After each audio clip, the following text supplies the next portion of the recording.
All right, how's everybody doing? This is the Comic Samurai. I want to welcome you to my next video, and tonight we're going to be doing another Let's Rank challenge. This is where we look at a run on a series and assign each cover from that run a letter grade from A to F. And then we pick our favorite, give it that special S tier ranking. Tonight we're going to be looking at Joss Whedon's and John Cassaday's run on the Astonishing X-Men that began in 2004. So let's go ahead and jump in on this first issue. Now this one is an iconic image that John Cassaday was able to capture there of just Wolverine's fist and those adamantium claws. I love the flare coming off of the metal there. It really does say what the flavor of this series is going to be. And this is an easy A for me. Now, when this series debuted in 2004, they wanted to kind of reset the X-Men mythos. It was getting a little convoluted, a little messy. There were too many titles. And this one did set a new flavor here. And they kind of established a relationship between Emma Frost and Cyclops. And this is a great cover here with her hands going over Cyclops' optic blast there and hardly able to contain it. Is she able to? Is she in diamond form? How's she doing it? Mentally controlling it?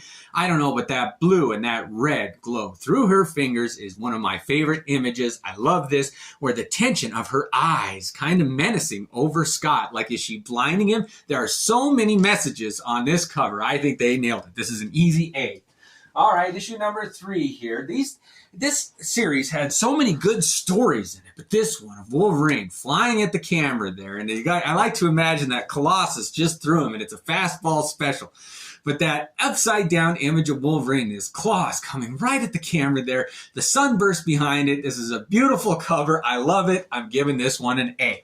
Now, I didn't know what to think of that John Cassaday's art when I first saw it, but it grew on me. I really do like it. Now, this issue number 4 was kind of a weird image. He drew the Beast as more of like a teddy bear thing, and this is kind of reminiscent of him, looking back at what he looked like in the first days there, but it's kind of a melancholy cover. I don't really like this one. I'm giving this one a D. It does tell a story, but it's just, come on, you're kicking off a new series. It's the X-Men. We want action and adventure, not some sob sad story.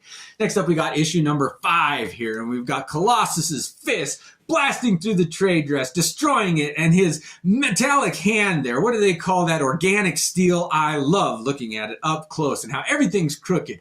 This is an exciting image. Although it's pretty simple, I'm giving this one a B. It is fun.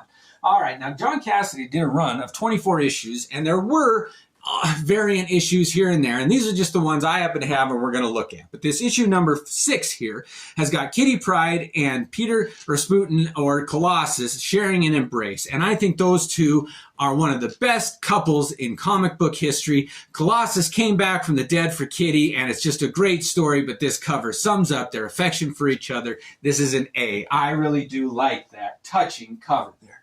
Next up, we got number 7, and this is a great team shot there. I always like it when there's an aperture that you're seeing through, and this opening of the rock blast, and Cyclops leading the team in the middle there, and his supporting cast behind him. Wolverine is second in command. Emma Frost got his support. Colossus, Beast. I really like this. And not to forget Kitty Pryde there. She's such an integral part to this story. And it was the first time she was written as an adult and a fully developed character. I could really root for her and care about her in this series. This cover sums it up. I love this one. It's getting an A for me. All right, next up we got issue number 8. Now this one, look at how he framed Wolverine's head with the moon in the background there and these clouds and the coloring. It's kind of a wash from below, and that hand. And see how that one claw covers his eye. There's so much tension there. Do you remember in the movie 7? When John Doe is sitting in the back of the police car and there's mesh between them, and one mesh is always over one of his eyes. It just gives such a strange feeling of, are they going crazy? What is it? And it calls back Wolverine's like animalistic berserker side here in this cover. I love it. I love how the moon glows. It's one of my favorite moon covers, the lighting from below. This is an easy A. These are all so good. John Cassaday, his art grew on me and grew on me. Now this issue number 9 is kind of a strange cover here for a comic book. All those skulls repeating back into the distance. And that lone figure standing in the back there, I think it's Kitty Pryde, with the sun rising above her a bit there. It's an interesting image. It doesn't really work as a comic book cover, but I do like it. It's getting a C. All right, next up we got issue number 10 here, and it's a close-up, and it looks like Joss Whedon's face there. It's almost like photorealistic, but I think it's supposed to be Professor X. It's black and white. It's not very dynamic. It catches your eye, but I'm just giving it a C. It's a little too simple for my taste there. All right, next up we got issue number 11. Now this one is probably my least favorite on the run. but it's divided into 3 sections, and you can't really make out any of them. That figure of the danger room, when it got self-aware, is taking up too much of the figure there, and it wasn't a very well designed villain, I didn't think. It could have been, just the look of that villain could have been so much better. This one doesn't work. I'm giving it an F. I did not care for that cover. All right, let's move on to issue number 12. Now this one, there are so many covers that are melancholy, and they quit, and they're turning their back on someone, and Xavier's sad because one of his X-Men died or something. It's a cliche, and this one doesn't work. It is Cassaday's take on it, and I like to see that, but I don't like seeing the back of characters. There's nothing less interesting for me than the back of somebody. I also don't like it when their face is covered, but their faces are covered. They're facing away from the camera. I don't like this one, and if you're going to light something, light Professor X. Don't light the X-Men walking away. Everything's wrong on this one. I'm giving it an F. I do not care for that cover.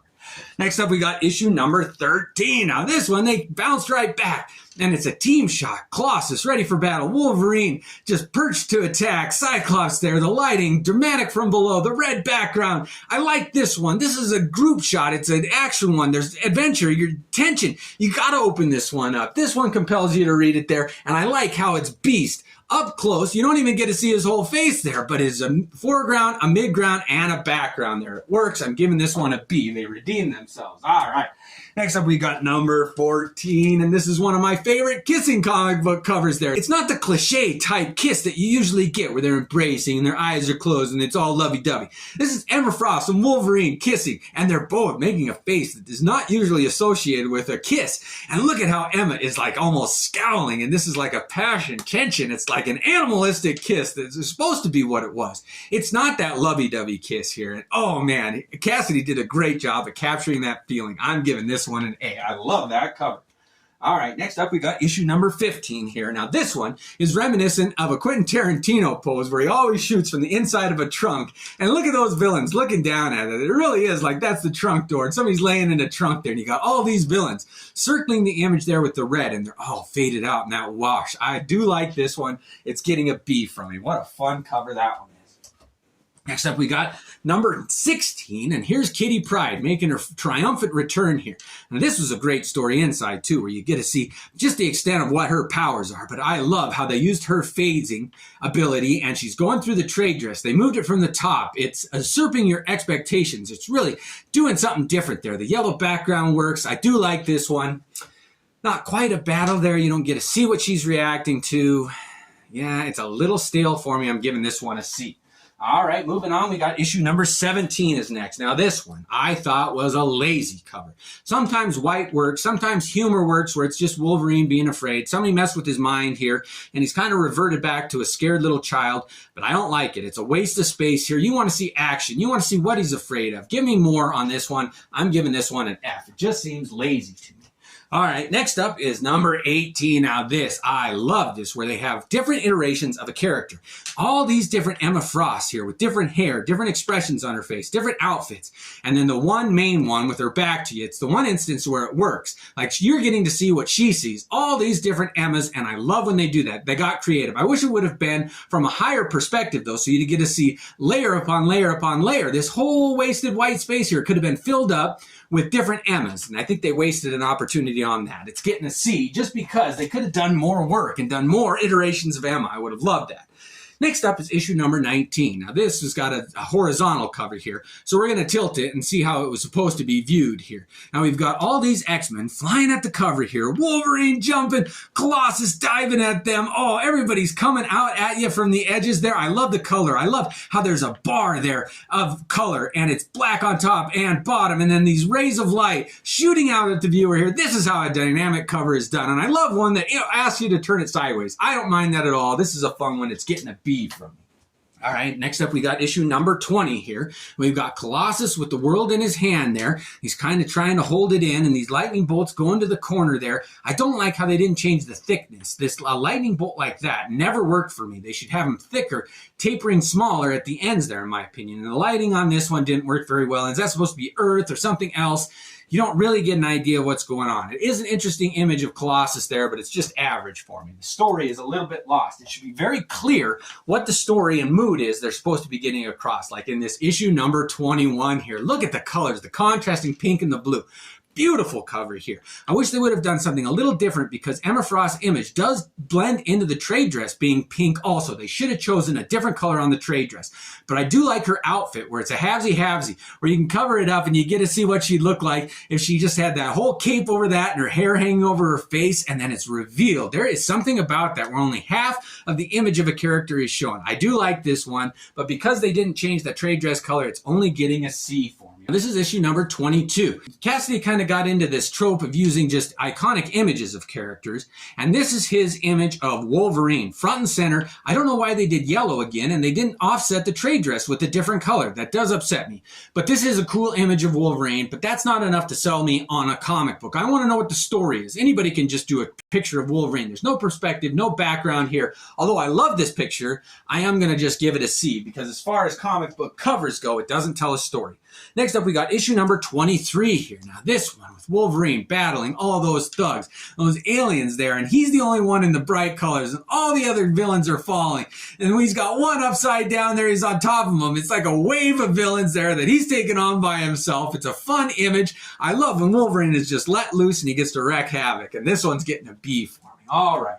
The final one of John Cassaday's series on this issue features Kitty Pryde and Lockheed there. And I thought those two were always such a fun pair. And you get to see Lockheed's relationship with Kitty Pryde now that she's an adult there. And it's a beautiful image of her. The purple background with the yellow usually doesn't work for me, but for some reason on this one it does.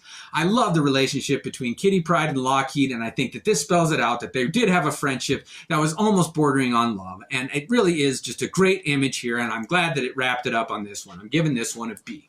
All right, now that we've got all of John Cassaday's covers ranked on the Astonishing X-Men run from 2004, let's go ahead and pick our favorite. Let's look at all the ones in the A tier. Oh, that kiss between Wolverine and Emma Frost. Wolverine with the moon behind him, the whole team with an aperture. Oh, Kitty and Colossus. Wolverine diving. Oh, look at the colors on this one. The deep blue and that iconic fist. All right, we're going to move away from that one. This has got such a great... Oh, the moon on that one. The team shot here. Yes, I got to go with number 7 as my special S tier, best of the best. John Cassaday cover on the Astonishing X-Men. I love a team shot. And this one, they are posed to go to battle. They are a force to be reckoned with. They've been together for years and decades now.